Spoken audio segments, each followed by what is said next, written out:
Olá pessoal, Eduardo Elias aqui, vídeo 16, 100 dias de detecção de gases. Vamos lá, vídeo 16 com o tema detecção de cloro gasoso em estações de tratamento de água.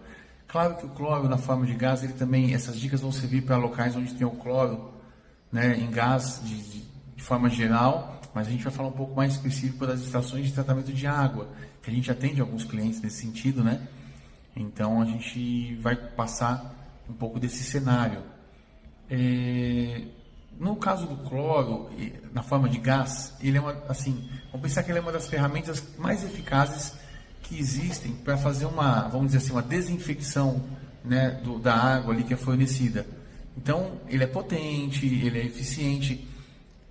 Vamos ter noção de que ele protege assim, milhares de pessoas todos os dias contra doenças que podem ser, né, veiculadas ali na parte hídrica, né, na parte da tubulação, na parte de água que sai das estações e chega até as casas, né? Então ele é uma ferramenta potente para proteger contra essas doenças. Mas tem um detalhe importante nisso tudo: ele é incrivelmente tóxico.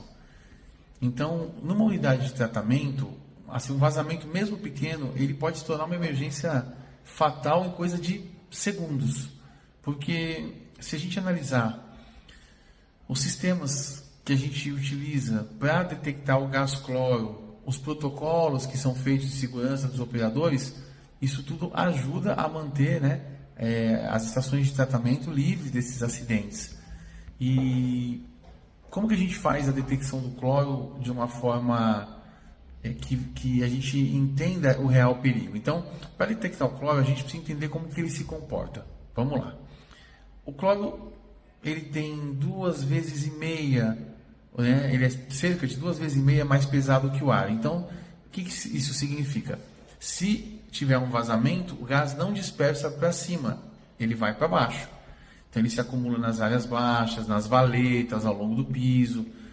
Então, por causa disso, se a gente tem detectores fixos, né, na estação de tratamento, o posicionamento deles é tudo. E nos portáteis fica mais próximo da região da respiração, mas vamos lembrar que se o trabalhador se abaixar, ele vai ter mais contato com aquele cloro que está ali nas partes mais baixas. Então, os detectores fixos normalmente são montados ali no máximo 30 centímetros do chão, para capturar um vazamento antes que atinja a zona de respiração do operador. Isso quando tem o detector fixo, né? E aí, a maioria das instalações, elas utilizam sensores dos detectores de gás, que são os eletroquímicos. Então, esses sensores eletroquímicos, eles têm um eletrólito, ele reage na presença do cloro, cria uma corrente elétrica proporcional à concentração do gás e mede em ppm, que é partes por milhão. A gente vai passar aqui, nos próximos vídeos dessa série, explicar melhor, né, como que funcionam esses sensores eletroquímicos ainda a fundo, e essas questões também das concentrações, das unidades de medida em partes por milhão. Mas é isso, o sensor eletroquímico reage ao gás cloro, nesse caso, e cria uma corrente elétrica e você consegue ver a concentração no display do detector. Então, normalmente a detecção de cloro, como de outros gases, ela acontece em alguns estágios de alarmes, né?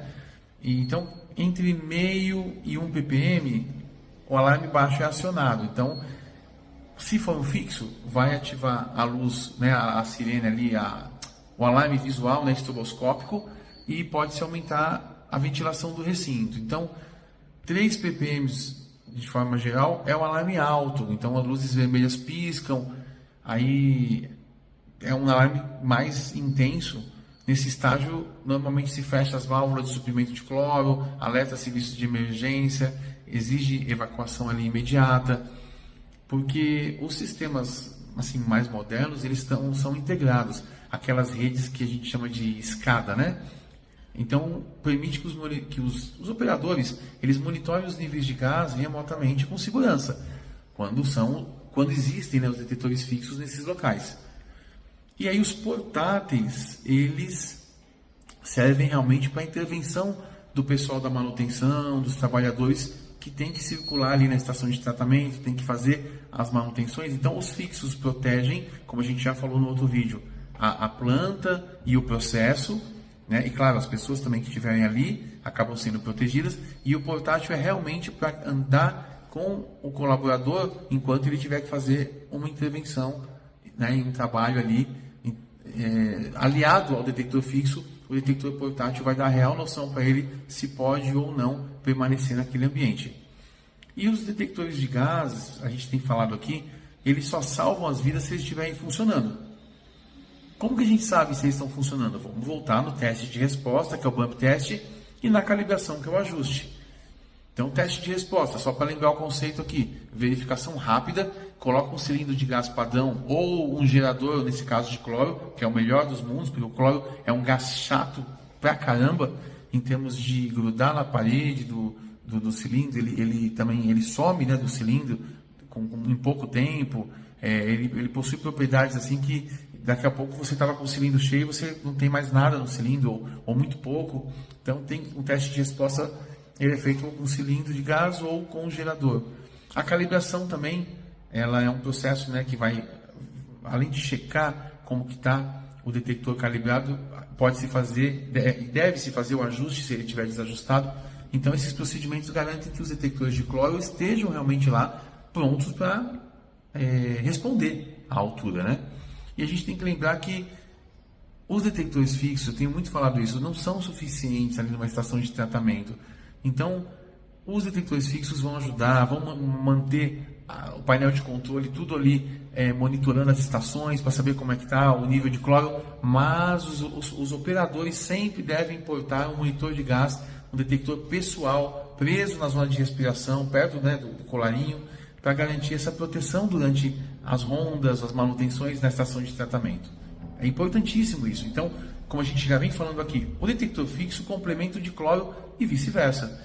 Então, o gás cloro, ele possibilita que a gente tenha um estilo de vida, né, moderno, que a gente receba água ali tratada em casa, mas a gente tem que respeitá-lo, como todos os outros gases, exige respeito.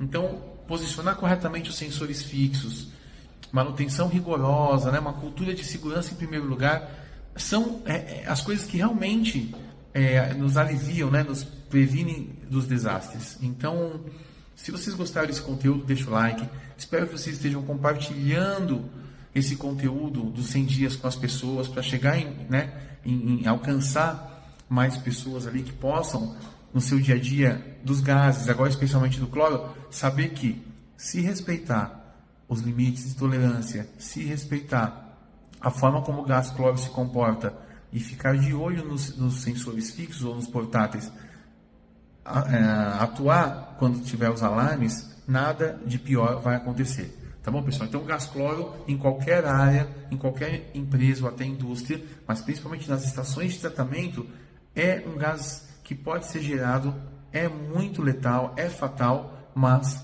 de forma correta e com os equipamentos corretos, é fácil fazer ali todo o trabalho e sair de uma forma tranquila.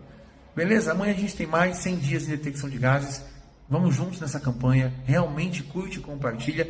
Coloca os seus comentários, coloca as perguntas e sugestões de próximos vídeos. A gente está numa coisa muito básica, com dicas rápidas, mas ao longo desses 100 dias a gente vai intensificar o ritmo e navegar um pouco mais profundo nos temas ao longo do acompanhamento que vocês estão tendo. Fechou? Um abraço, pessoal. Até amanhã.